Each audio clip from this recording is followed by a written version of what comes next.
அதே எண்ணெயில் பார்த்திங்கன்னா கடுகு உளுந்து அதுக்கப்புறம் கொஞ்சம் பெருங்காயத்தூள் போட்டு கருவேப்பிலை போட்டு நல்லா இந்த பூண்டை வதக்கிட்டேன். நல்லா செவக்க வதக்கிட்டு அதுக்கப்புறம் புளி தண்ணி ஊற்றிக்கலாம்.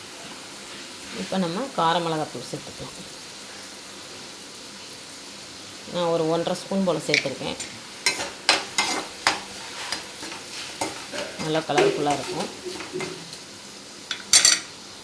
இப்போ பாருங்கள், சூப்பரான பூண்டு ஊறுகாய் நல்லா சூப்பராக காரசாரமாக நல்லா ஆயிடுச்சு. இந்த பூண்டு ஊறுகாய் வேணுன்னா நம்ம கமெண்ட் பாக்ஸில் கமெண்ட் பண்ணுங்கள். நிறைய பேர் வாங்கியிருக்காங்க நம்மக்கிட்ட. நம்ம சூப்பராக இருக்கும்.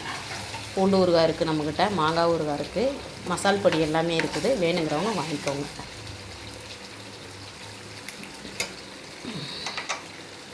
இது மாதிரி கொஞ்சம் கைவிடாமல் கொஞ்சம் அப்படியே கிண்டிக்கிட்டே இருங்க. அப்போ தான் கொஞ்சம் நல்லாயிருக்கும். இல்லைன்னா கொஞ்சம் அடி பிடிச்சிடும். அடி பிடிக்கிறத விட நம்ம கிண்டிக்கிட்டே இருந்தோம்னா கொஞ்சம் நல்லாயிருக்கும். இன்னும் கொஞ்சம் கெட்டி பதத்துக்கு வரும். யாருக்காவது பூண்டு ஊறுகாய் வேணும்னா கீழே கமெண்ட் பண்ணுங்கள். இப்போ பாருங்கள், சூப்பரான பூண்டு ஊறுகாய் நல்லா சூப்பராக காரசாரமாக நல்லா ஆயிடுச்சு. இந்த பூண்டு ஊறுகாய் வேணுன்னா நம்ம கமெண்ட் பாக்ஸில் கமெண்ட் பண்ணுங்கள். நிறைய பேர் வாங்கியிருக்காங்க நம்மக்கிட்ட. நம்ம சூப்பராக இருக்கும். பூண்டு ஊறுகாய் இருக்குது நம்மக்கிட்ட, மாங்காய் ஊறுகாய் இருக்குது, மசால் பொடி எல்லாமே இருக்குது. வேணுங்கிறவங்க வாங்கிக்கோங்க.